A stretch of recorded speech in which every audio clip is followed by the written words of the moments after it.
வணக்கம் நந்தகோபாலன். ஏஎல்பி சொந்தங்கள் எல்லாருக்கும் வணக்கம்.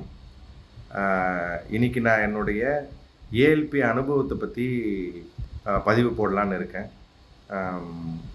அதுக்கு முன்னாடி இன்னைக்கு கிருஷ்ண ஜெயந்தி. கிருஷ்ண ஜெயந்தி அன்னைக்கு நான் பதிவு போடுறது ரொம்ப சந்தோஷமாக இருக்குது.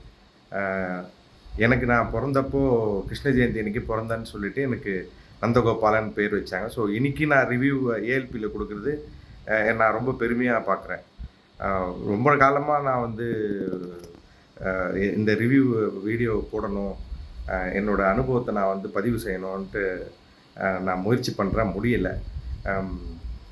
நான் 22 காலமாக ஐடி துறையில் வேலை பார்க்குறேன். ஒரு 15-16 வருஷம் விப்ரோவில் வேலை பார்த்தேன். கடைசி இப்போ ஒரு 6 வருஷம் ஹெச்சிஎல்லில் வேலை பார்க்குறேன். ஃபுல்லாக ஐடி வேலை, மிஷின் வாழ்க்கை.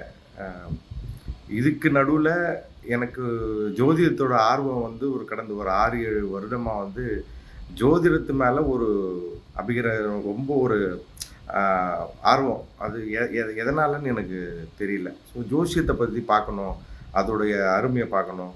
நிறையா வந்து கற்றுக்கிட்டேன். இந்த கிரக சேர்க்கை, ஜோதிடம் என்ன பண்ணுது, பாரம்பரிய ஜோதிடம் எனக்கு ரொம்ப பிரமிப்பை கொடுத்தது. என் நண்பர்கள் வந்தால் கூட எந்த நேரமும் ஜோசியத்தை பற்றி பேசுவோம். எங்கள் சில நண்பர்கள் ஜோசியத்தை பற்றியே நாங்கள் பேசுவோம், கிரக சேர்க்கையை பற்றி பேசுவோம். எல்லாத்தையும் கம்பேர் பண்ணும்போது கூட அந்த ஜோதிடத்தில் எவ்வளோதான் ஆர்வம் இருந்தாலும் அதுக்கான ஒரு நெகட்டிவ் வந்து எல்லாரும் பேசுகிறதையும் நான் கவனிப்பேன். யார்கிட்டே போய் நான் ஜோசியம்னு சொன்னால் கூட அவன் ஜோசியமா அப்படின்னு சொல்கிற மாதிரி ஒரு நெகட்டிவ் இதுவும் இருக்கும். இதுக்கு என்னடா காரணம் அப்படின்னு பார்த்தோம்னா, ஜோதிடத்தோட புரிதல், பாரம்பரியத்தை ஜோதிடத்தோட புரிதல், இதை எப்படி எடுத்துகிட்டு போகிறதுன்ற புரிதல் நிறைய பேருக்கு இருக்குது. ஜோதிடம் பார்த்து பரிகாரம் பண்ணால் எல்லாம் சரியாயிடும் அப்படின்னு நம்புகிற சில பேராலையும் இது வந்து தவறாக புரிஞ்சிக்கப்படுது. இந்த மீன் ஒயில் நாங்கள் ஜோசியத்தில் வந்து நாங்கள் அடிக்கடி உட்காந்து இவ்வளோ ஆர்வமாக எங்கள் நண்பர்களோட நாங்கள் எல்லாம் பகிர்ந்து பார்க்கும்போது கூட எங்களுக்கு வந்து ஏதோ ஒரு ஃபுல்ஃபில்னஸ் இல்லாத மாதிரி தான் இருக்கும். அது ஏன்னு எங்களுக்கு தெரியல. இதுக்கு மீன் ஒயில் என்னோட நண்பர், அவர் வழக்கறிஞர், அவர் ஒரு ஸ்கூலில் கரஸ்பாண்டண்ட்டாக இருக்கார். அவர் எனக்கு வந்து அக்ஷய இலக்கண பத்ததி அப்படி ஏஎல்பி ஜோதிடம் பாருண்ணா நீங்கள் நல்லா இருக்கு அப்படின்னு சொன்னார். சரி, நான் கூட அது பெருசாக ஒன்றும் எடுத்துக்கல. ஏன்னா நம்ம பாரம்பரியம் பார்க்குறோம், பாருண்ணா லக்கணன்றது வந்து லக்கணம் மாறுது அப்படின்னு சொன்னார். சரி இப்போ நான் பார்க்குறேன் அப்படின்னு விட்டுட்டேன். அப்புறம் அது ஒரு மாத காலம் 2 மாத காலம் போச்சு. அது எனக்கு எப்படின்னே தெரியல. திடீர்னு நான் திருப்பி யூடியூப், இவ்வளோ காலமாக யூடியூப் பார்க்குறேன். ஆனால் என் கண்ணில் மட்டும் இந்த ஏஎல்பி மெத்தட் படவே இல்லை. ஆனால் என் நண்பருக்கு மாட்டேன். அப்போ அவர் மூலிமா எனக்கு தெரிய வந்தது. அதை எடுத்து பார்க்கும்போது எனக்கு வந்து ஒரு பெரிய மணி அடித்த மாதிரி இருந்தது. ரொம்ப நாள் தேடிட்டு இருந்த விடை வந்து எனக்கு கிடைச்ச மாதிரி எனக்கு அறியாமே ஒரு சந்தோஷம். என்னன்னே தெரியல. லக்னம் வளருது அப்படின்னு சொல்லி எனக்கு correct, it makes more sense to me. லக்னம் வளருது. ஒரு மனிதன் பிறந்து அவன் ஜனன காலத்தில் முதல் வீட்டில் பிறக்கிறான், அவனோட 12ஆம் வீட்டில் அவன் மரணிக்கிறான். அப்படின்னு இருக்கும்போது கண்டிப்பாக அவன் எல்லா கட்டத்தையும் தாண்டி தான் அந்த வாழ்க்கையை வந்து அவன் அனுபவித்து முடிக்கிறான். அப்போது லக்னன்றதும் வளரதானே செய்யணும். மனிதன் வளரும் போது அவனுடைய பழக்க வழக்கங்கள் வருது, அவனோட அனுபவம் பேசுது. அப்போ கண்டிப்பாக லக்னம் வளருது. இது எனக்கு ரொம்ப பெரிய ஆச்சரியத்தை கொடுத்தது. அப்புறம் இது என்ன ஏதுன்னு பார்க்கும்போது, சரி இது கிளாஸஸ் போகுதுன்னு சொன்னாங்க. நான் கிளாஸஸ் பார்க்கும்போது இப்போ இல்லை, இன்னும் ஒரு 20 நாள் இருக்குது, இன்னும் கிளாஸஸ் போயிட்டுருக்கேத சொன்னாங்க. சரி வெயிட் பண்ணி அப்புறம் நான் கிளாஸஸ் ஜாயின் பண்ணிட்டேன். கிளாஸஸ் ஜாயின் பண்ணிவிட்டு முதல் நாள் கிளாஸ் அட்டன் பண்ணேன் நான். டு பி ஃப்ராங்க், இந்த முதல் நாள் கிளாஸ் பார்த்தீங்கன்னா ஒரு ஏ கிளாஸ் ட்ரைனிங் மெத்தடு.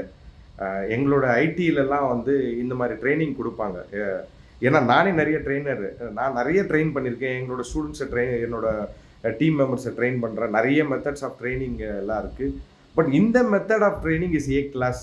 இது வந்து ஏஎல்பியோட குழுக்கு நான் அந்த நன்றியை தெரிவிச்சுக்கணும். ஏன்னா ஒரு ப்ரொஃபஷ்னல் ட்ரைனிங் எப்படி இருக்கும், ப்ரொஃபஷ்னல் வகுப்பு எப்படி இருக்கும், அதோட ஒரு சிறப்பான விஷயம் என்ன தூண்டி விட்டது வந்து காலையில் 4:30 மணிக்கு கிளாஸ்.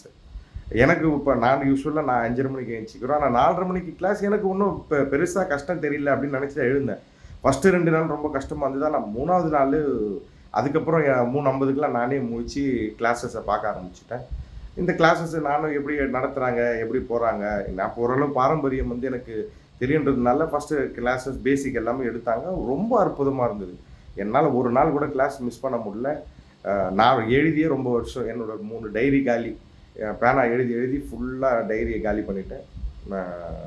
ஆல்மோஸ்ட் எல்லாம் இதில் வந்து பார்த்தீங்கன்னா சர்ப்ரைஸ் ஏஎல்பியை நான் வந்து என்னன்னு படிக்கும்போது சரி எனக்கு ஆர்வம் என்ன தெரிஞ்சுக்கணும்னு பார்க்கும்போது அவங்க எடுத்த விதம், அதில் நடத்தின ஆசிரியர்கள், அவங்க எல்லாமே ஏ கிளாஸ். அவங்க அனுபவம் இருந்து அவ்வளோ பொறுமையாக ஒரு ஐடி துறையில் கூட இவ்வளோ ஒரு ஒரு டிசிப்ளினான ஒரு மெத்தட் இருக்குமா அப்படின்னு எனக்கு சந்தேகம். அதுவும் புதுசாக அன்றைக்கி தான் ஒரு கிளாஸ் ஜாயின் பண்ணுறாங்க. நானும் அன்றைக்கி முதல் நாள் இருக்கேன். முதல் நாள் நான் இந்தியாவில் இல்லை, வியட்நாமில் மாட்டிக்கிட்டேன். இருந்தாலும் நான் அந்த டைம் ஜோன் மிஸ் பண்ணக்கூடாதுன்ட்டு அப்போ எல்லாரையும் அவங்க கரெக்டாக அணுகிற முறை.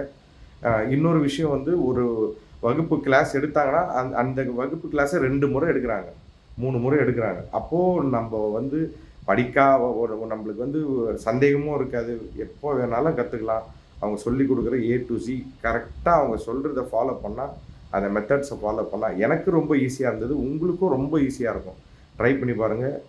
ஏஎல்பி மெத்தடில் வந்து எனக்கு ஆச்சரியம் என்னென்னா, எனக்கு ஒரு நிறைய விடை இருந்தது. என்னோட சுய ஜாதகத்திலே நிறைய விடைகள் எனக்கு வந்து பெண்டிங்காக இருந்தது. 10ல் 5 பெண்டிங். இதெல்லாம் இப்போ ஒரு ப்ராப்ளமாக இருக்குது. இப்போ எனக்கு இது ஒரு பெரிய தலையாய ப்ராப்ளம் ஆச்சு. ஆனால் ஏன் என்னால் இது ஜோசியத்தை கண்டுபிடிக்க முடியல? அப்படியும் வந்து கண்டுபிடிச்சா கூட நானே போட்டுக்கிறது. இங்கேருந்து குரு பார்வை பார்க்குது, இங்கேருந்து சனி இருக்கார், அதனால தான் பண்ணுறது. எதாவது நானே போட்டு நாங்கள் சமாளிச்சுக்குவேன். ஆனால் ஏஎல்பி சொல்லும் போது ஃபஸ்ட்டு எந்த போட்டு பார்த்தேன்.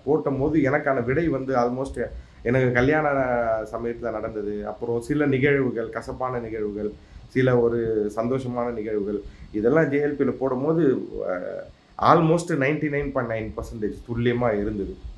அப்போ தான் அது வந்து இதோட மகத்துவத்தை நான் புரிஞ்சேன். இதை எனக்கு பரிந்துரைச்ச என்னோட நண்பர், என்னோட தம்பி வழக்கறிஞர், அவர் வந்து அதான் சொன்ன கரஸ்பாண்டாக இருக்கார் ஸ்கூலில், சபரி கீர்த்திராஜன். அவர் பேர் மூலியமாக எனக்கு கிடச்சிது. நான் ஒரு பெரிய அருளாக நினைக்கிறேன். சபரி ஐயப்பன் மூலியமாகவே எனக்கு வந்திருக்கு. இந்த ஏஎல்பிக்கு காரண கர்த்தாவை பற்றி நான் கண்டிப்பாக சொல்லி ஆகணும். ஜோசிய உலகத்தில் இது ஒரு மைல்கல் அப்படின்னு சொல்லுவேன்.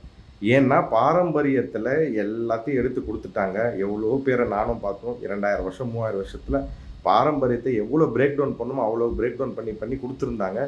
அவங்களால முடிஞ்சதை பாடல்கள் வழியாகவோ மூல நூல்கள் வழியாகவோ கொடுத்துருந்தாங்க. நம்மளோட ஆசிரியர்கள் அதை முடிஞ்ச வரைக்கும் எடுத்து கொடுத்தாங்க. ஆனால் பொது உடைமை மூர்த்தி ஐயா அவருடைய இதெல்லாம் பார்த்து அவரோட பேக்ரவுண்டெல்லாம் எடுத்து பார்க்கும்போது ரொம்ப ஆச்சரியமாக இருந்தது. ஆல்மோஸ்ட் ஒரு லைஃப் வந்து நிறைய ஜோசியத்துக்கான மேனுஸ்கிரிப்டில் பிஹெச்டி பண்ணியிருக்காரு. நிறைய அச்சீவ்மெண்ட்ஸ் பண்ணியிருக்காரு. இமேஜின் பண்ண முடியல. ஸோ கரெக்டான குருக்கிட்ட வந்து சரணடைஞ்சிருக்கோம் அப்படின்னு எனக்கு தெரிஞ்சுது. அவருடைய மெத்தட்ஸை வந்து கிளாஸில் வந்து எடுத்து வந்து அவங்க ஓப்பன் சேலஞ்ச் கொடுப்பாங்க. நானும் பார்த்துருக்கேன். எல்லாரும் வாங்க லைனில் ஆளுக்கு 3 ஜாதகத்தை கொடுங்கன்னு சொல்லுவாங்க. அவங்க ஜாதகத்தை தான் போடுவாங்க. எல்லா விஷயமும் ஆட்டோமேட்டிக்காக அதில் அப்படியே சரன்னு வந்துட்டுருக்கோம். 1 8 சேர்க்கை இருக்குது. எல்லாம் அவங்க கேட்கும்போது ஆமான்னு சொல்லுவாங்க. ஸோ அது வந்து லைவ் சக்ஸஸ். அப்படியே லைவாக பார்க்கலாம். நீங்கள் ஒரு மனிதன் வந்து ஒரு ஜாதகம் பார்க்க வராங்க. அவங்க எதுக்காக வந்திருக்காங்க, ஏன் வந்திருக்காங்க, அவங்களோட இன்னைக்கு ப்ராப்ளம் என்ன அப்படின்னு சொல்கிறது தான் ஏஎல்பியோட மெத்தடு. இதை கண்டுபிடிச்ச மூர்த்தி ஐயாக்கு வந்து ஒரு பெரிய நன்றி. ஏன்னா இன்னைக்கு நிறைய பேருக்கு அது தெரியாது. நாளைக்கு வந்து என்னுடைய ஒரு கணிப்பு அது. ஏன்னா இன்னைக்கு நான் பார்க்கும்போது கிளாஸில் 600 பேர் படிக்கிறாங்க, 400 பேர் படிக்கிறாங்க. அப்போது என்னோட கணிப்பு என்னென்னா, இன்றைக்கி நாளைக்கு வந்து இது ஒரு ஜோசியத்தில் வந்து ஒரு பெரிய புரட்சி பண்ணணும். நிறைய பேருக்கு வந்து ஏன்னா உண்மை இது. ஜோசியத்தை பாடுறாங்க, அவங்க கண்டுபிடிச்ச சாஃப்ட்வேரில் எல்லாம் அவ்வளோ அழகாக இன்டெலிஜென்ட் சாஃப்ட்வேர் அதில் எல்லாமே இருக்குது. நாளைக்கு ஜோசியத்தில் ஒரு காலேஜ் வந்து ஏஎல்பி மூலிமா வந்து ஆச்சரியப்படுறதுக்கு இல்லை, வேர்ல்டு ஃபுல்லாக வந்தால் அது ஆச்சரியப்படுறதுக்கு இல்லை. அந்தளவுக்கு இது வரும். நானும் என்னோடய சிஸ்டர், என்னோடய ஒய்ஃபு, அப்புறம் நிறைய பேரை பரிந்துரைச்சிருக்கேன். பார்க்குறவங்களாம் சொல்லியிருக்கேன், எல்லோரும் ஜாயின் பண்ணுங்கள். உங்களுக்கு ஏதாவது ஒரு நல்லது நடக்கும். உங்களுக்கு ஜோசியமே நீங்கள் கற்றுக்கலையா, உங்களுக்கு மண்டையில் ஏறலையா, 4:30 மணிக்கு எழுந்துக்கிற பழக்கமாவது உங்களுக்கு வந்து நிற்கும். ஸோ ஏஎல்பி கிளாஸ் வந்து அட்டன் பண்ணுங்கள், படிங்க, ட்ரை பண்ணுங்கள். நிறைய தெரிஞ்சுக்கிறோம், தேவையில்லாதெல்லாம் டைம் ஸ்பெண்ட் பண்ணுறோம், எவ்வளோ லோ பண்ணுறோம். இது ஒரு மேலில் அவங்க வாங்குற காசுக்கெல்லாம் ஒவ்வொரு சேவை மாதிரி அது இப்போ அது ஒரு இதுவாக எடுத்து அந்த கிளாஸை யாராவது அட்டன் பண்ணிங்கன்னா உங்களுக்கு வந்து கடவுள் அருள் வந்து அதிகமாக இருக்கும். வாழ்க்கைன்னா என்னன்னு புரிஞ்சிக்கலாம். ஏன் நம்மளுக்கு இதெல்லாம் நடக்குது, இதுக்கெல்லாம் காரணம் யார், நான் எடுத்துகிட்டு வந்த பாவமா புண்ணியமா அப்படிலாம் இல்லை. கஷ்டம் நஷ்டம் எல்லாமே இந்த சூழ்நிலையில் உனக்கு கஷ்டம் வருது, இந்த கஷ்டத்தை நீ அனுபவிச்சு தான் ஆகணும். இது உனக்கான கஷ்டம், உனக்கான ப்ராப்ளம். இது இன்னொருத்தனுக்கான கஷ்டம் இல்லை, இது உனக்கான கஷ்டம், நீ தான் அனுபவிக்கணும், யார் மேலேயே இதை எல்லாமே உங்களை தெளிவுபடுத்துறது இந்த ஏஎல்பி மூலிமா நீங்கள் நல்லா பார்த்துக்கலாம். எனக்கு வந்து இந்த சந்தர்ப்பத்தை கொடுத்த ஏஎல்பி குழுவினர் அனைவருக்கும் நன்றி. அப்புறம் என்னோட ஏஎல்பி சொந்தங்கள் எல்லாத்துக்கும் என்னோட கிருஷ்ண ஜெயந்தி வாழ்த்துக்கள். நன்றி, வணக்கம்.